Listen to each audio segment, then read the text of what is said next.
الحمد لله رب العالمين والصلاة والسلام على سيد المرسلين أما بعد فأعوذ بالله من الشيطان الرجيم بسم الله الرحمن الرحيم الصلاة والسلام عليك يا رسول الله وعلى آلك وأصحابك يا حبيب الله الصلاة والسلام عليك يا نبي الله وعلى آلك وأصحابك يا نور الله نويت سنة الاعتكاف. تبلیغ قرآن و سنت کی عالمگیر غیر سیاسی تحریک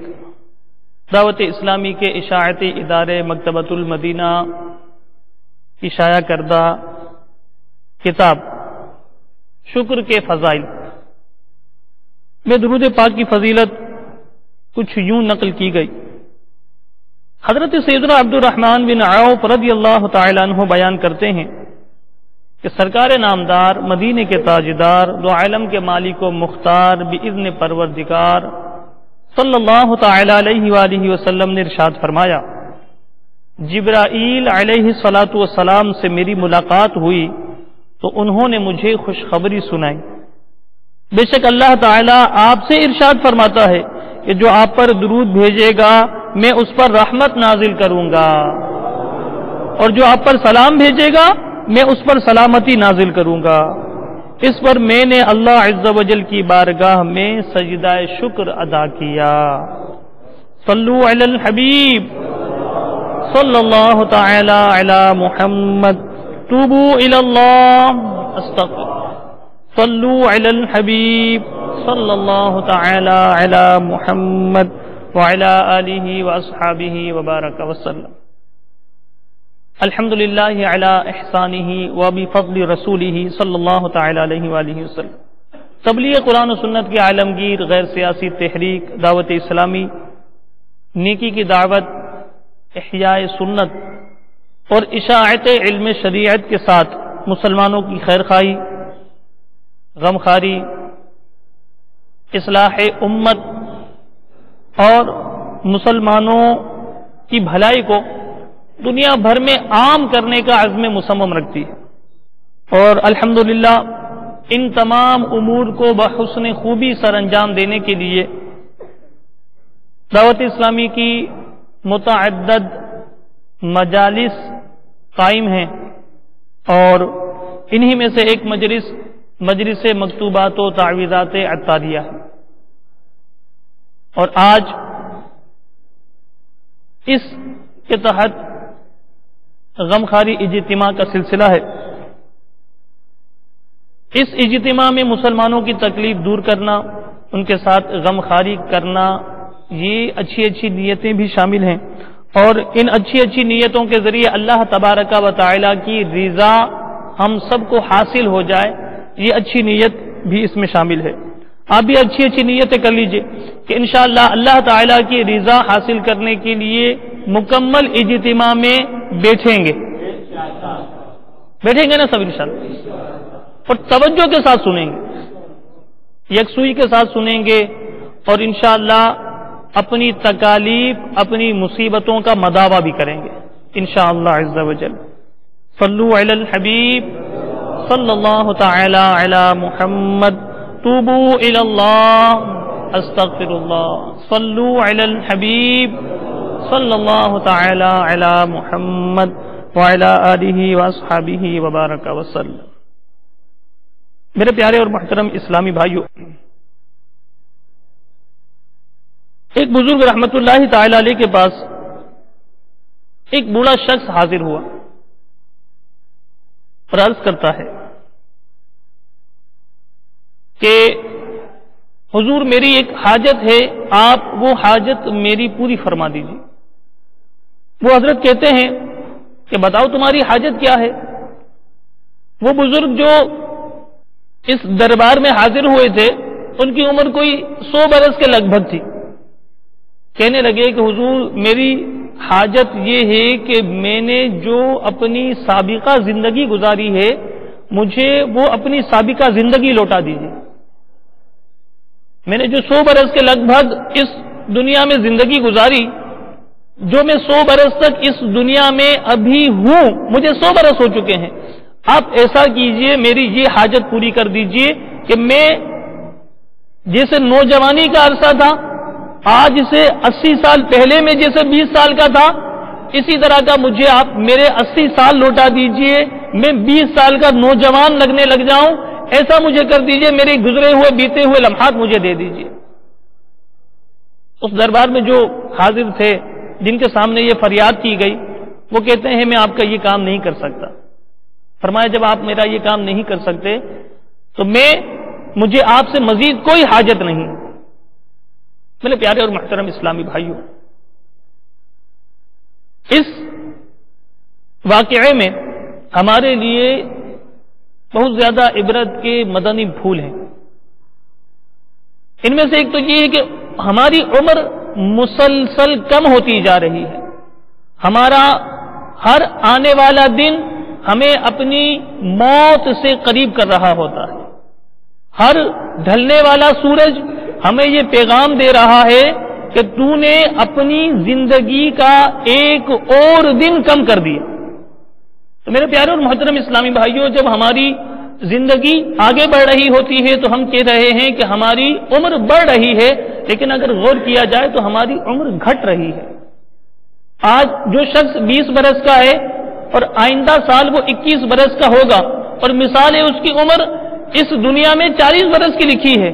تو اب وہ غور کرے کہ میں جو 21واں سال گزار رہا ہوں، یا جس کو میں نے کہا کہ میں 1 سال بڑھ گیا، میری عمر 1 سال بڑھ گئی، تو وہ 1 سال بڑی نہیں ہے، اب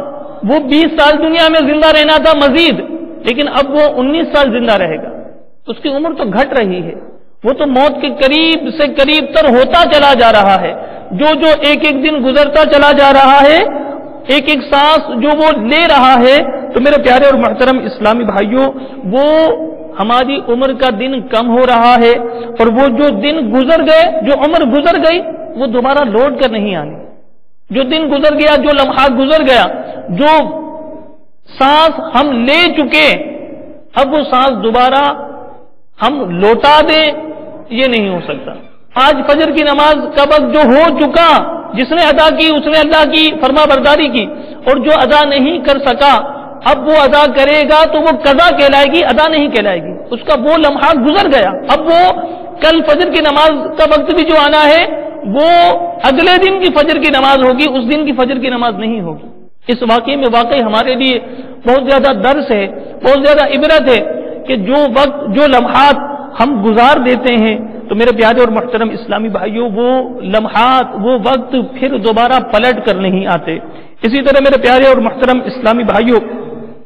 ہم یہ بھی سنیں کہ ہمارا رب عز و جل فرماتا ہے وَلَن يُؤَخِّرَ اللَّهُ نَفْسًا إِذَا جَاءَ أَجَلُهَا وَاللَّهُ خَبِيرٌ بِمَا تَعْمَلُونَ، کہ جب کسی کی موت کا وقت آ جاتا ہے تو پھر اللہ تبارک و تعالی کی طرف سے اس میں ہرگز تاخیر نہیں کی جاتی۔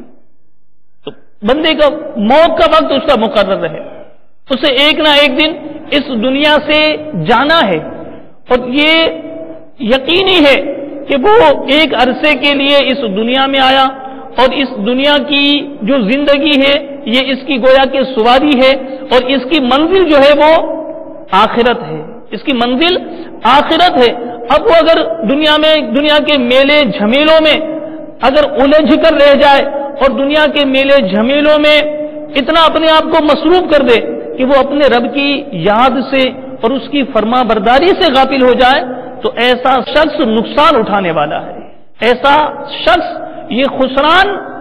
اسے ہوگا اور یہ خائب و خاسر رہے گا۔ تو میرے پیارے اور محترم اسلامی بھائیوں، کیا خوب کسی نے کہا کہ آگاہ اپنی موت سے کوئی بشر نہیں، سامان 100 برس کا ہے، پل کی خبر نہیں،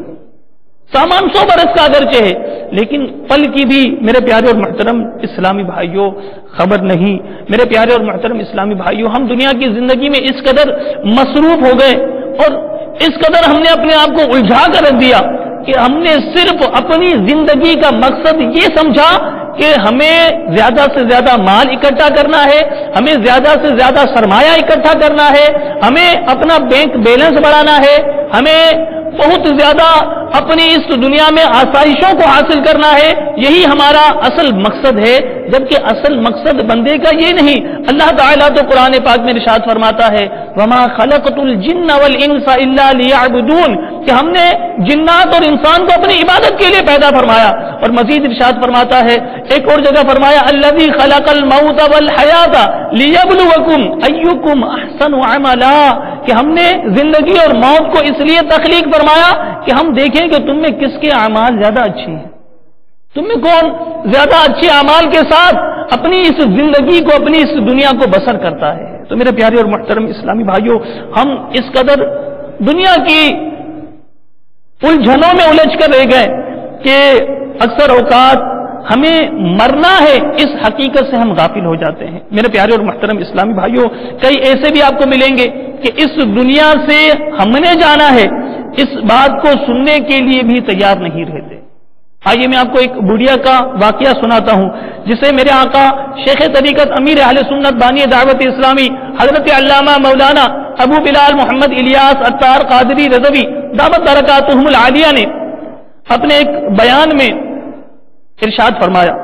اسلامی بھائیوں، کئی ایسے بھی آپ کو ملیں گے کہ اس دنیا سے ہم نے جانا ہے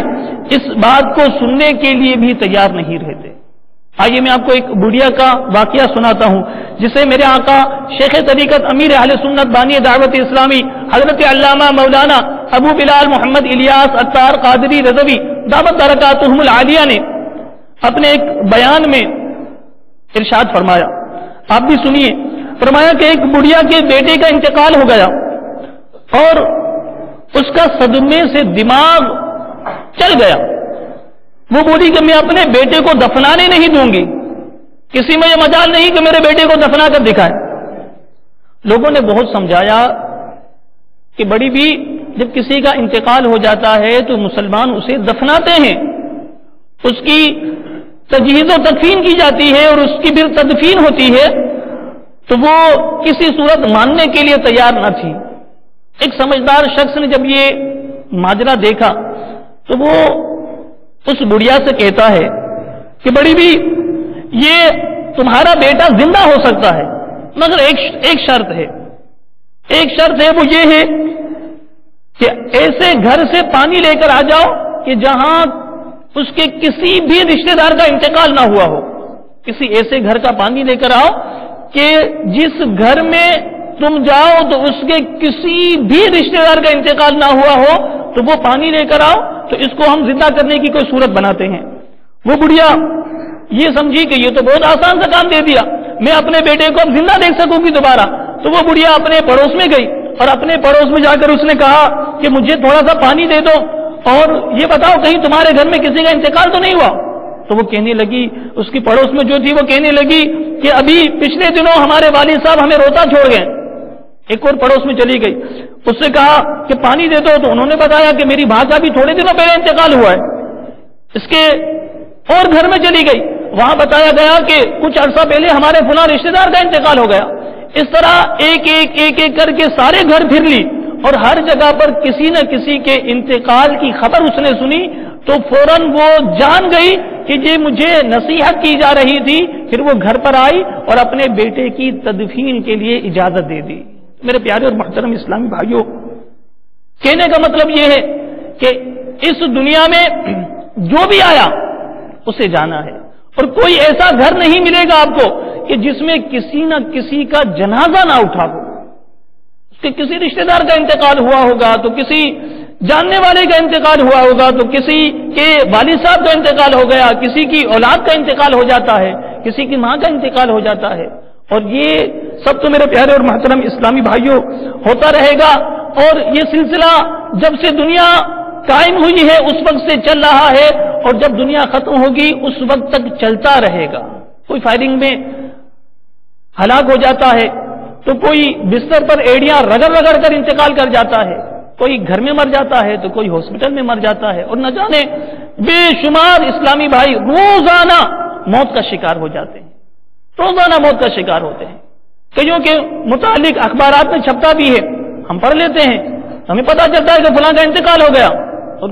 کئی تو ایسے ہوں گے کہ جن کا پتہ بھی نہیں چلتا ہوگا. کوئی ہمارے رشتہ دار ہوتے ہیں تو ہمیں پتا چل جاتا ہے کہ فلاں رشتہ دار کا ہمارا انتقال ہو گیا, اور کوئی ہمارے رشتہ دار نہیں ہوتے, ہمیں پتا بھی نہیں چلتا.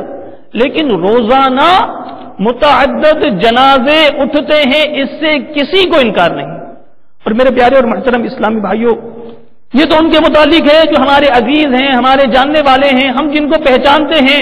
جو ہمارے ساتھ تعلق رکھتے ہیں, ان کے انتقال کی خبریں ہم سنتے رہتے ہیں. میرے پیارے اور محترم اسلامی بھائیوں, جس طرح ہمیں یہ پتا چلتا ہے کہ آج فلاں کا انتقال ہو گیا, فلاں کا انتقال ہو گیا, ایک دن وہ بھی آنا ہے کہ ہمارے متعلق بھی خبر مشہور ہو جائے گی کہ یہ جو فلاں شخص تھا اس کا بھی انتقال ہو گیا. اور پھر ہماری بھی تجہیز و تکفین کی جائے گی, اور پھر ہمیں بھی منو مٹی تلے داب کر لوگ چلے جائیں گے. اپنے رو رہے ہوں گے تو بیگانے خوشیاں منا رہے ہوں گے. اور میرے پیارے اور محترم اسلامی بھائیوں, وہاں جہاں ہمیں ڈال کر اپنے اور بیگانے چلے جائیں گے, وہاں جو کام آنے والی چیز ہے وہ ہمارے اعمال ہیں. ہمیں اس برزخ کے عالم میں, اور پھر قیامت کے عالم میں, اور پھر جنت میں لے جانے تک جو انسان کو کام آنے والی چیز ہے وہ اس کے اچھے اعمال ہیں. انسان تقوی اختیار کرتا ہے, پرہیزگاری اختیار کرتا ہے, اپنے رب کی رضا کے حصول کے لیے کوششوں میں مصروف ہو جاتا ہے. ایسا شخص میرے پیارے اور محترم اسلامی بھائیوں اللہ تعالیٰ کی رضا پا کر جنت کا حقدار بن جاتا ہے. اس کی قبر جنت کے باغوں میں سے ایک باغ بن جاتی ہے, اور پھر وہ قبر میں قیامت تک مزے سے سوتا رہتا ہے. اور پھر جب قیامت کا دن ہوگا تو وہاں بھی محبوب کریم صلی اللہ تعالی علیہ وآلہ وسلم کی شفاعت اس کے حق میں قبول کی جائے گی, اور محبوب کی شفاعت کے صدقے پل صراط پر بھی وہ سلامتی کے ساتھ گزر جائے گا, میزان عمل پر بھی محبوب کا ساتھ اسے نصیب ہو جائے گا. اور پھر میرے پیارے اور محترم اسلامی بھائیوں, محبوب کی شفاعت کے صدقے محبوب کے پیچھے پیچھے جنت میں بھی اسے حاضری کی سعادت مل جائے گی. میرے پیارے اور محترم اسلامی بھائیوں, مجھے اور آپ کو یہ اب غور کرنا ہے کہ ہم اپنے اعمال کو سنواریں. ہم اپنے جسم کو تو سنوارتے ہیں, اپنی لباس اچھا رکھتے ہیں, اپنا مکان اچھا رکھتے ہیں, اپنی دیگر چیزوں کو بہت زیادہ سنوار کر رکھنے کی کوشش کرتے ہیں. ہم اب اپنے اعمال کو سنواریں, اپنے اندر تقوی اور پرہیزگاری پیدا کریں, اپنے آپ کو نیکی کی طرف مزید مائل کریں. اگر ہم نیکی کی طرف مائل ہیں تو مزید مائل کریں, اور اگر نیکی کی طرف مائل نہیں تو میرے پیارے اور محترم اسلامی بھائیوں نیکی کی طرف مائل ہو جائیں, اپنے رب کی رضا پانے کے لیے کوششوں میں مصروف ہو جائیں. دیکھیے زندگی جو نافرمانی کر کے گزارتا ہے اس کی بھی گزر جاتی ہے, جو اللہ کی فرما برداری کر کے گزارتا ہے اس کی بھی گزرتی ہے. لیکن جو نافرمانی کر کے گزارتا ہے اسے ہم کتنا عرصہ یاد رکھتے ہیں, اور پھر اسے یاد نہ رکھنے کے بعد پھر یہ ہوتا ہے کہ اس کے لیے کوئی ایصال ثواب کرنے والا نہیں ہوتا, اور پھر وہ خود بھی اپنے اعمال کو ایسا سنوار کر اور ایسا مزین کر کے نہیں جا سکا ہوتا, تو پھر وہ قبر میں اگر اللہ اس سے ناراض ہوتا ہے تو قبر کے عذاب میں مبتلا ہو جاتا ہے. اور وہ خوش نصیب کہ جو اللہ کی رضا کے کاموں میں اپنے آپ کو مصروف رکھتے ہیں, وہ جب اس دنیا سے جاتے ہیں تو ان کی اس دنیا سے جانے کو 1000 سال ہو چکے ہوں, لیکن آج بھی جب ان کا نام لیا جاتا ہے تو لوگ عقیدت کے ساتھ رحمت اللہ تعالی علیہ کہتے ہیں. غوث پاک رضی اللہ تعالیٰ عنہ کم و بیش 1000 سال ہو چکا اس دنیا میں آئے اور اس دنیا سے تشریف لے گئے, لیکن آج بھی جب غوث پاک رضی اللہ تعالیٰ عنہ کا نام آتا ہے تو ہم عقیدت کے ساتھ رحمت اللہ تعالیٰ علیہ کہتے ہیں. خواجہ غریب نواز رحمت اللہ تعالیٰ علیہ کا تذکرہ ہوتا ہے تو ہم عقیدت کا اظہار کرتے ہیں. ہمارے امام اہل سنت مولانا شاہ امام احمد رضا خان علیہ رحمت الرحمان کا تذکرہ ہوتا ہے تو ہم عقیدت سے بچھ جاتے ہیں. ان کا دن آتا ہے تو ہم یوم رضا مناتے ہیں. تو میرے پیارے اور محترم اسلامی بھائیوں, یہ ساری سعادتیں انہیں کیسے ملی؟ اس لیے کہ انہوں نے اپنی زندگی کی حقیقت کو اور زندگی کے مقصد کو پہچانا, اور یہ پہچان لیا کہ ہم اس دنیا میں ہمیشہ کے لیے نہیں آئے ہیں, بلکہ ہم نے یہاں ایک عرصہ رہنا ہے, اور اس تھوڑے سے عرصے کو گزارنے کے بعد پھر ہمارا ایک طویل مقام ہے جو قبر کے وقت سے شروع ہو کر پھر قیامت تک کا اتنا طویل عرصہ ہے, وہ ہم نے گزارنا ہے. تو اس کو سنوارنے کے لیے ہمیں کوشش کرنی اور وہ اس کو سنوار کر چلے گا. تو میرے پیارے اور محترم اسلامی بھائیوں, آج ہم چھپ کر گناہ کرتے ہیں, کہیں مخلوق، ہمارا رشتہ دار، ہمارا بھائی، ہمارے والد صاحب، ہماری والدہ، ہماری بہن، ہمارے گھر میں رہنے والے ہمارے اس گناہ سے آگاہ نہ ہو جائے، چھپ کر گناہ کرتے ہیں۔ میرے پیارے اور محترم اسلامی بھائیوں، یہ جو ہمارے اعضاء ہیں یہ ہمارے مخبر ہیں، یہ خبر دیں گے اللہ کی بارگاہ میں، ان سے پوچھا جائے گا اور یہ ہمارے خلاف گواہی دیں گے، یہ ہمارے متعلق گواہی دیں گے۔ اللہ تبارک و تعالی قرآن میں ارشاد فرماتا ہے الیوم نختم علی افواہہم وتکلمنا ایدیہم وتشہد ارجلہم بما کانوا یکسبون، کہ اس دن ان کے منہوں پر مہر لگا دی جائے گی اور ان کے ہاتھ ہم سے کلام کریں گے، ان کے پاؤں گواہی دیں گے جو کچھ وہ کرتے تھے۔ ان السمع والبصر والفؤاد کل اولئک کان عنہ مسئولا۔ میرے آقا نعمت امام اہل سنت مجدد دین و ملت پروانہ شمع رسالت الشاہ امام احمد رضا خان علیہ رحمت الرحمن اپنے شورا آفاق ترجمہ قرآن کنز الایمان میں سورہ بنی اسرائیل کی اس آیت کے جز کا ترجمہ کچھ یوں فرماتے ہیں، بے شک کان اور آنکھ اور دل ان سب سے سوال ہونا ہے، ان سب سے سوال ہونا ہے۔ تو میرے پیارے اور محترم اسلامی بھائیوں، ہم اب یہ غور کر لیں کہ اگر ہم نے چھپ کر گناہ کیے تو بھی ہمارا رب ہم سے غافل نہیں، وَمَا اللَّهُ بِغَافِلٍ عَمَّا تَعْمَلُونَ، جو کچھ تم کرتے ہو اللہ اس سے غافل نہیں۔ اللہ تبارک و تعالی ڈھیل دیتا ہے، اس کا علم ہے کہ وہ نافرمانی پر پکڑتا نہیں۔ اور میرے پیارے اور محترم اسلامی بھائیوں، بندے کو ڈھیل دی جاتی ہے اور اب یہ بندے کا کام ہے کہ وہ اس ڈھیل کو دیکھ کر اور اس ڈھیل کے ملنے پر اپنی بقیہ زندگی اپنے رب کی فرما برداری میں بسر کرتا ہے، یا اس ڈھیل کے بعد بھی وہ اپنے رب کی نافرمانی میں مصروف ہو جاتا ہے۔ میرے پیارے اور محترم اسلامی بھائیوں، آج ہم عقل مند اسے کہتے ہیں کہ جس نے بڑا بزنس کر دیا، وہ بڑا عقل مند ہے۔ یار وہ فلاں شخص ہے، اتنی چھوٹی عمر میں اس نے اتنا بڑا سرمایہ اکٹھا کر لیا اور اتنا بڑا اس کا بینک بیلنس بن گیا، وہ بڑا عقل مند شخص ہے۔ اسے تو ایسے کاروبار کے ٹرک آتے ہیں، ایسی وہ کاروبار کی پیچیدگیاں جان گیا ہے کہ وہ اپنی ان پیچیدگیوں کی وجہ سے، اپنے ان کاروباری رازوں کی وجہ سے اس نے اتنی چھوٹی عمر میں اتنا بڑا سرمایہ حاصل کر لیا اور اس نے اتنا پیسہ بنا لیا، اس کا بینک بیلنس اتنا بڑھ گیا، اس کے باپ کی کمائی تھوڑی ہے، وہ خود اتنا ماشاءاللہ کماتا ہے، اس کی گاڑی دیکھی ہے تم نے، اتنی بڑی گاڑی ہے۔ ہمارے نزدیک عقل مند وہ ہے سیدنا سفیان ثوری رحمت اللہ تعالی علیہ۔ یہ عقل مند کسے فرماتے ہیں؟ آئیے میں اور آپ سنتے ہیں کہ عقل مند ان کے نزدیک کون ہیں۔ سیدنا سفیان ثوری رحمت اللہ تعالی علیہ کسے عقل مند فرماتے ہیں؟ چنانچہ دعوت اسلامی کے اشاعتی ادارے مکتبۃ المدینہ کی مطبوعہ شکر کے فضائل، اس کے صفحہ نمبر 54 پر سیدنا ابو عبداللہ سفیان ثوری رحمت اللہ تعالی علیہ کا یہ قول منقول ہے۔ فرمایا کہ جو مصیبت کو نعمت اور آسودگی کو مصیبت شمار نہ کرے وہ عقل مند نہیں ہو سکتا۔ نہیں، ہم تو کہتے ہیں کہ مصیبت یہ تو بہت بڑا عذاب ہے، تکلیف آئی بہت بڑا صدمہ ہے، بیماری آئی یہ بہت بڑے آفت ہے، قرض میں مبتلا ہو گئے بہت بڑی آفت میں مبتلا ہو گئے، بے روزگاری ہے یہ تو بہت بڑی آفت ہے۔ سفیان ثوری رحمت اللہ تعالی علیہ جو اللہ کے ایک مقبول ولی ہیں، اللہ کے ایک مقبول بندے ہیں، وہ فرماتے ہیں جو مصیبت کو نعمت شمار نہیں کرتا عقل مند نہیں ہو سکتا۔ اور مزید فرمایا جس کو ہم عقل مند کہتے ہیں، جس کو ہم نعمت سمجھتے ہیں کہ اس نے بینک بیلنس بنا لیا تو وہ عقل مند ہے، وہ نعمت میں ہے، اس کے بعد بڑی گاڑی ہے، اس کے بعد بڑا بنگلہ ہے تو وہ نعمت میں ہے۔ فرمایا کہ جو آسودگی کو مصیبت شمار نہ کرے میرے نزدیک وہ عقل مند نہیں ہو سکتا۔ عقل مند وہ کہ جو مصیبت کو نعمت تصور کرتا ہے، مصیبت آئی تو یہ مصیبت کیوں آئی ہے اس پر غور کریں۔ میرے پیارے اور محترم اسلامی بھائیوں، اس رسالے میں الشکر للہ، شکر کے فضائل، ایسے واقعات اور مصیبت پر بھی شکر کرنے والوں کے واقعات موجود ہیں۔ یعنی مصیبت آئے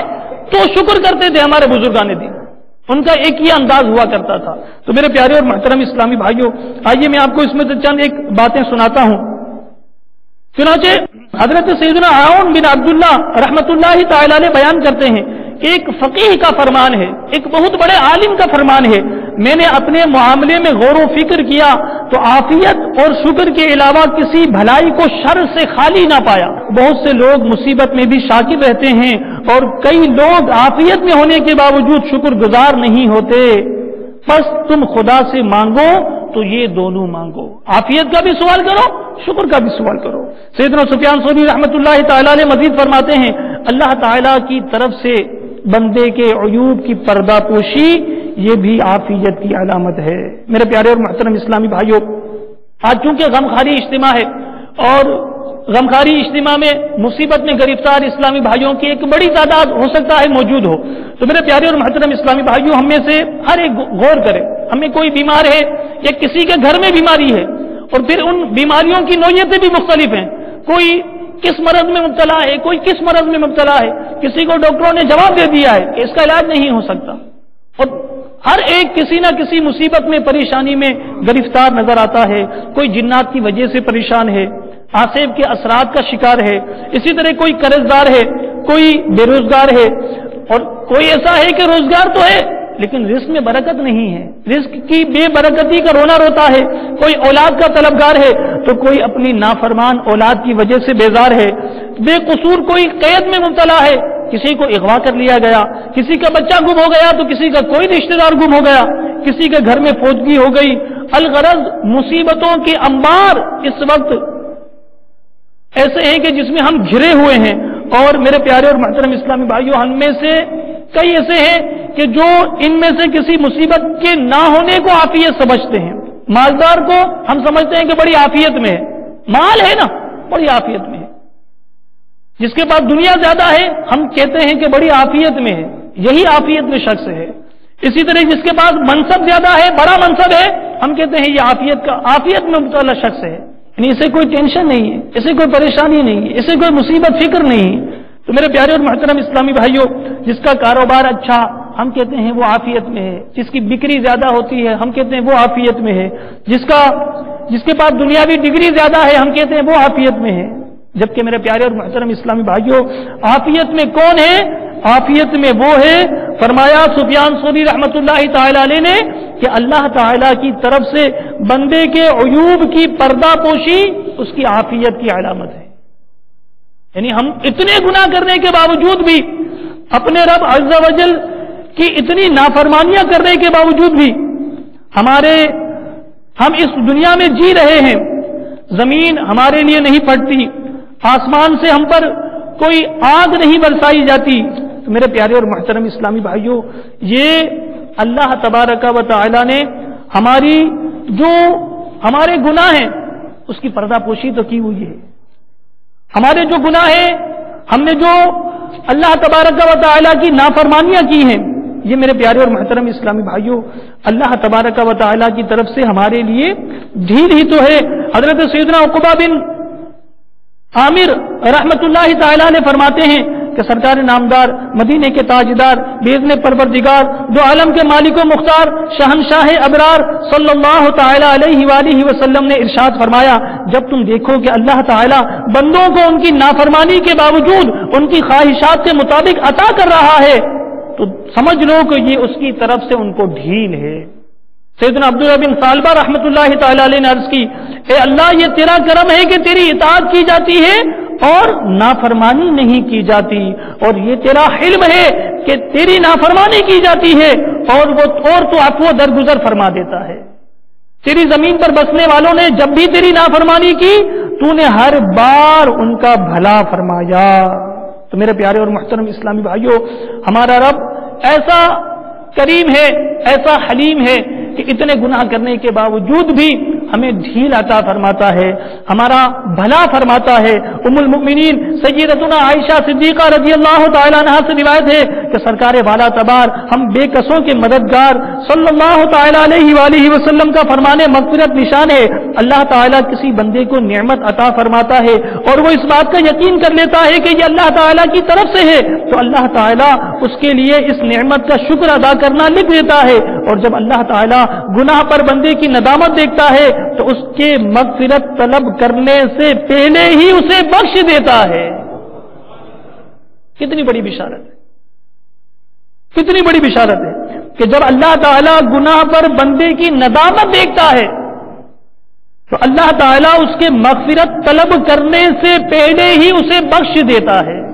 سیدنا عبدالعزیز بن ابو رواد رحمت اللہ تعالی علیہ بیان کرتے ہیں کہ ایک مرتبہ میں نے حضرت سیدنا محمد بن واسع رحمت اللہ تعالی علیہ کے ہاتھ میں زخم دیکھا۔ اب یہ بڑے غور سے سننے والی بات ہے۔ فرمایا کہ میں نے ایک مرتبہ سیدنا محمد بن واسع رحمت اللہ تعالی علیہ کے ہاتھ میں زخم دیکھا، گویا انہوں نے جان لیا کہ مجھے اس پر دکھ ہوا ہے، یعنی میں نے ان کے ہاتھ پر زخم دیکھا تو انہوں نے جان لیا کہ مجھے ان کے ہاتھ میں زخم ہونے کی وجہ سے دکھ ہوا ہے، تو مجھ سے فرمایا جانتے ہو اس زخم میں اللہ تعالیٰ کی مجھ پر کیا نعمت ہے؟ زخم ہو گیا اور فرماتے ہیں جانتے ہو مجھ پر اللہ تعالیٰ نے اس زخم کی جو نعمت عطا فرمائی ہے اس میں کتنی نعمتوں کو جمع فرمایا ہے؟ فرمایا میں خاموش رہا۔ انہوں نے مزید فرمایا اللہ تعالیٰ نے اسے میری آنکھوں کی پتلیوں پر پیدا نہ کیا۔ کتنا بڑا اس کا انعام ہے۔ بندہ زخم ہوا ہاتھ میں تو یہ تصور کرے کہ آنکھ کی پتلی میں یہی زخم ہو جاتا تو میں کیا کرتا۔ پھر فرمایا اللہ تعالیٰ نے اس زخم کو میری زبان کے کنارے پر پیدا نہ فرمایا، یہ اس کا کتنا بڑا انعام ہے۔ عافیت ہے نا کہ اللہ نے ہاتھ میں ہی پیدا فرمایا، اگر زبان کے کنارے پر پیدا فرماتا تو فرماتے ہیں جو محمد بن واسع کا یہ زخم دیکھ کر جنہیں دکھ ہوا تھا وہ فرماتے ہیں جب میں نے ان کی یہ بات سنی تو مجھے ان کا زخم معمولی لگنے لگا، مجھے ان کا زخم معمولی لگنے لگا۔ تو میرے پیارے اور محترم اسلامی بھائیوں، ہم سب کو چاہیے کہ اپنے رب عز و جل کی نعمتوں کا شکر ادا کرتے رہیں، اور جو اللہ تعالیٰ کی طرف سے پریشانیاں، مصائب، تکلیفیں ہیں وہ میرے پیارے اور محترم اسلامی بھائیوں اللہ تعالیٰ کی طرف سے بسا اوقات آزمائش ہوتی ہے، گناہوں کا کفارہ ہوتی ہیں۔ جیسے ہم نے سنا کہ دعا اور مناجات کرنی چاہیے زیادہ، تو دعا اور مناجات کی طرف ہماری رغبت کے لیے ہوتی ہے، اسی طرح ہمارے گناہوں کا کفارہ ہوتی ہے۔ بعض نیک لوگ ہوتے ہیں ان کے لیے درجات کی بلندی کا سبب ہوا کرتی ہیں۔ تو میرے پیارے اور محترم اسلامی بھائیوں، مصائب میں گھبرانا نہیں چاہیے، اللہ تبارک و تعالی کی فرما برداری کرتے رہنا چاہیے۔ ہر دو حالت میں، چاہے آسودگی کی حالت ہو چاہے مصیبت کی حالت ہو، اپنے رب کی یاد سے غافل نہیں ہونا چاہیے، نمازوں سے غافل نہیں ہونا چاہیے، بلکہ اپنے رب کی یاد کرتے رہنا چاہیے۔ اور اپنے رب عز و جل کی یاد کرنے میں جو کامیاب ہو جاتا ہے تو میرے پیارے اور محترم اسلامی بھائیوں، رب عز و جل بھی اس کے لیے بھلائی کے دروازے کھول دیتا ہے، اس کے لیے عافیتوں کے دروازے کھول دیتا ہے۔ میرے پیارے اور محترم اسلامی بھائیوں، آئیے ہم ایسی راہ اختیار کرتے ہیں کہ جس سے ہم بربادی اور ناکامی سے بچ جائیں۔ آئیے ہم سب نیت کرتے ہیں کہ انشاءاللہ ہم تمام نمازیں باجماعت مسجد میں ادا کریں گے، اسی طرح اپنے محبوب مکرم صلی اللہ تعالی علیہ وآلہ وسلم کی سنتوں کے مطابق زندگی گزاریں گے۔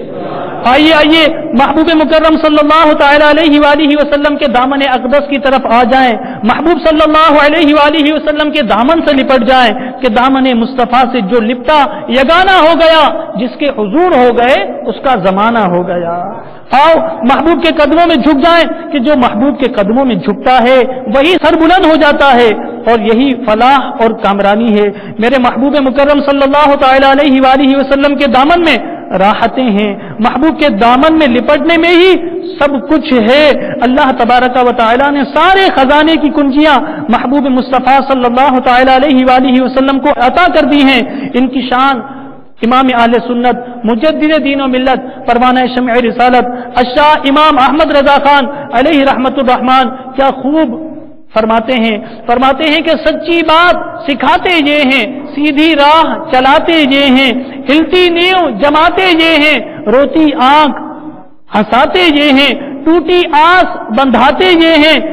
جلتی جان بجھاتے یہ ہیں، قصر دنا تک کس کی رسائی جاتے یہ ہیں، آتے یہ ہیں، فیض جلیل خلیل سے پوچھو، آگ میں باغ لگاتے یہ ہیں، نزع روح میں آسانی دیں، کلمہ یاد دلاتے یہ ہیں، مرقد میں یعنی قبر میں بندوں کو تھپک کر میٹھی نیند سلاتے یہ ہیں، ماں جب اکلوتے کو چھوڑے آ کہہ کے بلاتے یہ ہیں، باپ جہاں بیٹے سے بھاگے لطف وہاں فرماتے یہ ہیں، اپنی بنی ہم آپ بگاڑیں کون بنائے، بناتے یہ ہیں، اپنے بھرم سے ہم حلقوں کا پلہ بھاری بناتے یہ ہیں، رافع نافع شافع دافع کیا کیا رحمت لاتے یہ ہیں، رنگے بے رنگوں کا پردہ دامن ڈھک کے چھپاتے یہ ہیں،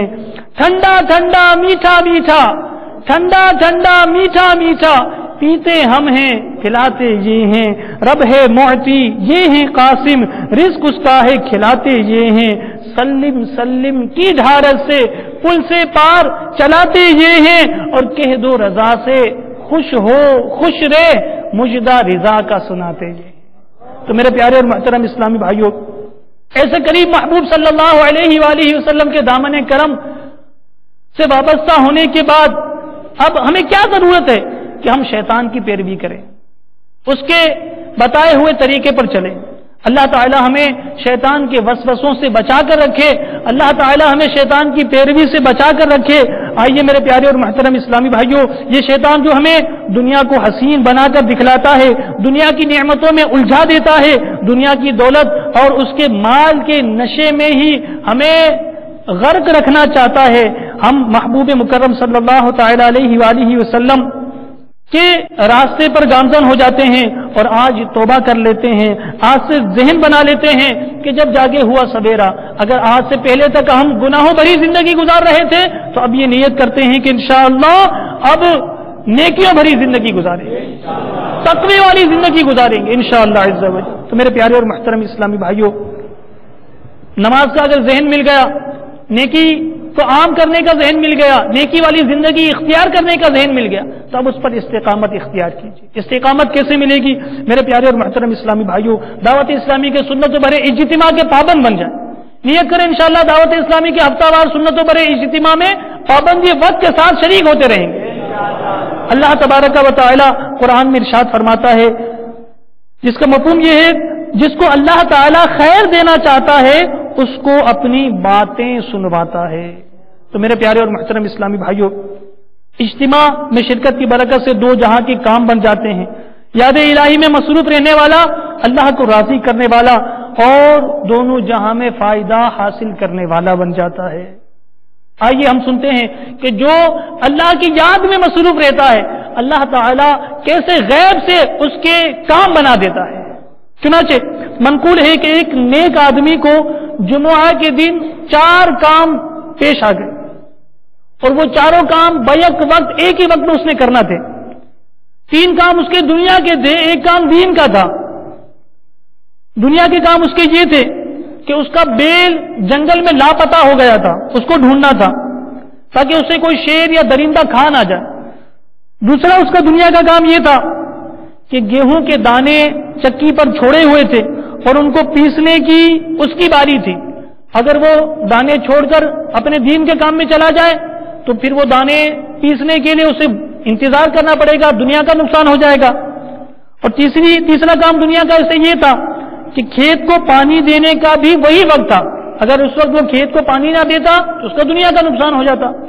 اور دین کا کام اسے یہ پیش آیا کہ جمعہ کا وقت تھا اور اسے جمعہ کی نماز پڑھنا تھی۔ اب وہ سوچ میں پڑ گیا کہ مجھے 4 کام ہیں، 3 دنیا کے ہیں، ایک آخرت کا ہے، کس کام کو اختیار کروں؟ اس کو اللہ تبارک و تعالیٰ کا ڈر تھا، اس نے آخرت کے کام کو اختیار کیا، نماز جمعہ کے لیے چلا گیا۔ اور میرے پیارے اور محترم اسلامی بھائیوں، دنیا کے کام ہو نہ ہو اس کو اپنی جگہ پر چھوڑ کر دین کے کام کی طرف چلا گیا۔ نماز جمعہ جب پڑھ کر واپس گھر آیا تو اب دیکھیے اللہ تعالیٰ نے غیب سے کیسے اس کے لیے اسباب پیدا فرما دی۔ جب وہ نماز جمعہ پڑھ کر واپس گھر آیا تو دیکھا کہ بیل گھر میں موجود ہے، آٹا بھی گھر میں موجود ہے، یعنی آٹا بھی گھر میں پہنچ گیا ہے۔ پھر وہ باہر کھیت میں گیا تو دیکھا کہ کھیت بھی پانی سے بھرا ہوا ہے۔ اب وہ حیران ہو گیا کہ یہ سارے کام خود بخود ہو کیسے گئے؟ میں تو دین کے کام کے لیے چلا گیا تھا، میں تو نماز جمعہ کے لیے چلا گیا تھا، اللہ کو راضی کرنے کے لیے نماز جمعہ کا وقت تھا تو میں نے نماز جمعہ ادا کی۔ اب نماز جمعہ پڑھ کر جب میں آیا ہوں تو میرے سارے وہ دنیا کے کام جس کو میں نے چھوڑ دیا تھا وہ تینوں کام ہو کیسے گئے؟ چنانچہ اس نے بیوی سے پوچھا کہ بیل کیسے آ گیا؟ اس نے بتایا کہ جب آپ جمعہ کے لیے گئے میں نے دروازہ بند کر دیا، تھوڑی دیر کے بعد دروازہ کھٹکھٹانے کی آواز آئی، میں ڈر گئی کہ یہ کون ہے جو وقفے وقفے سے دروازہ کھٹکھٹا رہا ہے۔ میں نے دروازے کی درار سے دیکھا کہ بیل سینگوں سے دروازہ کھٹکھٹا رہا ہے اور اس کے پیچھے شیر کھڑا ہوا ہے۔ بیل جب ڈر کر بھاگتا تو شیر پھر اسے گھر کے دروازے پر لے آتا تھا۔ آخر میں نے دروازہ کھولا تو بیل اندر آ گیا اور شیر پیچھے کو بھاگ گیا۔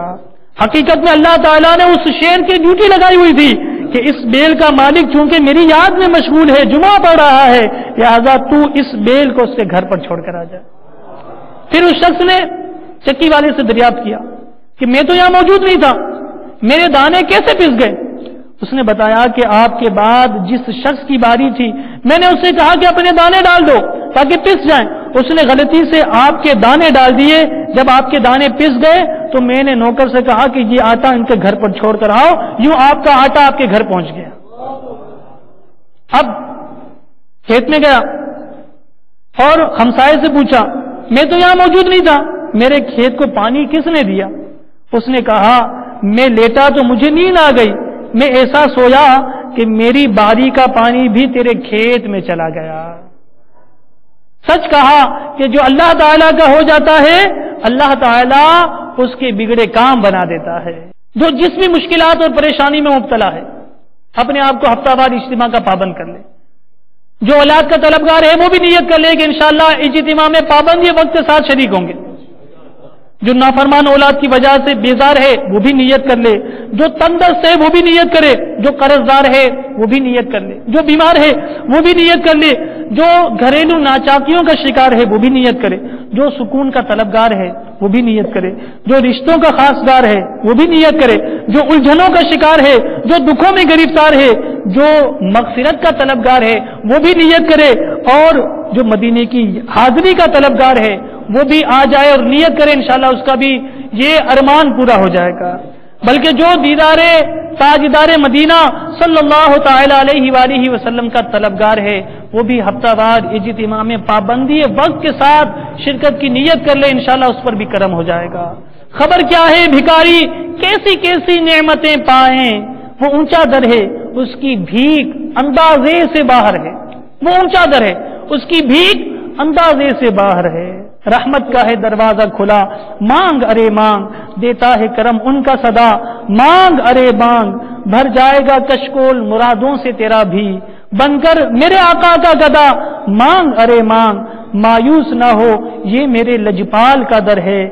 کس لیے خاموش کھڑا مانگ ارے مانگ، آ جائے گا طیبہ سے بلاوا بھی کسی روز، دن رات مدینے کی دعا مانگ ارے مانگ۔ تو میرے پیارے اور محترم اسلامی بھائیوں، الحمدللہ آخرت کا بہت زیادہ فائدہ، آخرت کی بہت زیادہ آسائشیں اور آسانیاں حاصل کرنے میں ہم کامیاب ہو جائیں گے، اور الحمدللہ دعوت اسلامی کے مدنی ماحول کی تو ایسی برکتیں ہیں کہ اس مدنی ماحول سے جو وابستہ ہوتا ہے وہ بے شمار بھلائیاں اکٹھی کرنے کے ساتھ ساتھ علم دین حاصل کرنے میں مصروف ہو جاتا ہے، نیکی کو کرنے میں مصروف ہوتا ہے، نیکی کی دعوت کو عام کرنے میں مصروف ہو جاتا ہے۔ الحمدللہ دعوت اسلامی کے مدنی قافلے بھی سفر کرتے ہیں، اور مدنی قافلے کی بھی کیا خوب بہاریں ہیں۔ ابھی ہم نے نیت کی انشاءاللہ ہفتہ وار اجتماع میں حاضری دیں گے نا سب انشاءاللہ، اور پابندی وقت کے ساتھ دیں گے۔ اسی طرح میرے پیارے اور محترم اسلامی بھائیوں،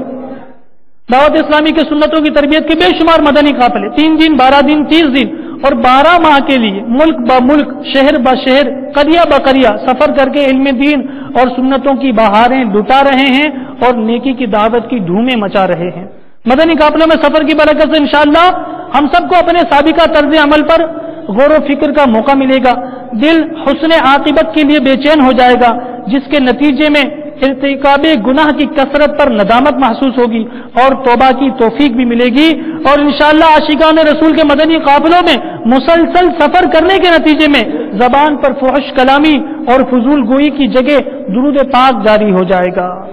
یہ تلاوت قرآن حمد الہی اور نعت رسول کی عادی بن جائے گی، غصے کی عادت رخصت ہو جائے گی اور اس کی جگہ نرمی لے لے گی، بے صبری کی عادت ترک کر کے صابر و شاکر رہنا نصیب ہو جائے گا، تکبر جیسی بیماری سے جان چھوٹ جائے گی اور احترام مسلم کا جذبہ ملے گا، دنیاوی مال و دولت کی لالچ سے پیچھا چھوٹے گا اور نیکیوں کی حرص ملے گی، اور یوں راہ خدا میں مسلسل سفر کرنے سے زندگی میں مدنی انقلاب برپا ہو جائے گا۔ میٹھے میٹھے اسلامی بھائیوں، عاشقان رسول کے مدنی قافلوں میں سفر سے جہاں ہمیں اخروی فوائد حاصل ہوں گے، وہیں دنیاوی برکات بھی سمیٹنے کو ملیں گی۔ آئیے میں آپ کو دعوت اسلامی کے مدنی قافلے کی ایک بہار سناتا ہوں، آپ سنیں گے انشاءاللہ آپ کا دل سینے میں جھوم اٹھے گا اور آپ بھی نیت کریں گے، انشاءاللہ آپ کے صدقے میں بھی نیت کروں گا کہ انشاءاللہ ہم سب مدنی قافلوں میں سفر کرتے رہیں گے۔ باب المدینہ کے مقیم اسلامی بھائی مدنی قافلے سے حاصل ہونے والی برکات کچھ یوں بیان کرتے ہیں۔ میں کچھ عرصے سے بے روزگاری کی وجہ سے کافی پریشان تھا۔ ایک روز میں نے اپنے ایک دوست سے اس پریشانی کا اظہار کیا تو انہوں نے انفرادی کوشش کرتے ہوئے مجھے دعوت اسلامی کے تحت سنتوں کی تربیت کے لیے راہ خدا میں سفر کرنے والے مدنی قافلوں کی ترغیب دلائی اور کہا کہ آپ مدنی قافلے کے مسافر بن جائیں، انشاءاللہ آپ کا یہ مسئلہ حل ہو جائے گا۔ ان کی انفرادی کوشش رنگ لائی اور میں ہاتھوں ہاتھ 3 دن کے مدنی قافلے کا مسافر بن گیا۔ اب کیا ہوا؟ قافلے سے واپسی کو ابھی چند ہی دن گزرے تھے کہ مدنی قافلے کی برکت ظاہر ہوئی اور الحمدللہ مجھے روزگار مل گیا۔ میٹھے میٹھے اسلامی بھائیوں، دیکھا آپ نے کہ مدنی قافلے میں سفر کرنے کی برکت سے کافی عرصے سے بے روزگار اسلامی بھائی کو روزگار مل گیا۔ اگر ہم غور کریں تو آج ہمارے معاشرے کے بے شمار مسائل میں سے ایک عظیم مسئلہ بے روزگاری کا بھی ہے۔ اگر ہم شیخ طریقت امیر اہل سنت دامت برکاتہم العالیہ کی طرف سے عطا کردہ مدنی جدول کے مطابق ہر ماہ 3 دن کے مدنی قافلے میں سفر کو اپنا معمول بنا لیں تو نہ صرف ہمیں کثیر سنتیں اور علم دین سیکھنے کا موقع ملے گا بلکہ کچھ بعید نہیں کہ اللہ تعالیٰ کی رحمت سے بے روزگاری اور دیگر مسائل بھی حل ہو جائیں۔ نوکری چاہیے، آئیے آئیے قافلے میں چلیں، قافلے میں چلو، تنگ دستی مٹے، دور آفت ہٹے، لینے کو برکتیں قافلے میں چلو۔ بے روزگاری کا مسئلہ حل ہو گیا، والد صاحب صحت یاب ہو گئے، اولاد کی نعمت مل گئی، یہ اور متعدد مدنی قافلوں کی بہاریں جو ابھی میں نے سنایا۔ شرابی مؤذن کیسے بنا، ماہ مدنی قافلہ جدول، یہ مکتبۃ المدینہ کا نیا رسالہ ہے، اسے حاصل کریں، اسے پڑھیں، اور اس مدنی بہار کو جو ہم نے سنا اس کی برکتیں سمیٹنے کے لیے ہم بھی نیت کرتے ہیں کہ انشاءاللہ دعوت اسلامی کے مدنی قافلوں میں سفر کرتے رہیں گے۔ اللہ تبارک و تعالی ہم سب کو عمل کی سعادت نصیب فرمائے، ہماری تمام بیماریاں، پریشانیاں، مصیبتیں اور تکلیفیں دور فرمائے، دونوں جہاں میں عافیتیں ہمارا مقدر فرمائے، آمین بجاہ النبی الامین صلی اللہ تعالی علیہ وآلہ وسلم۔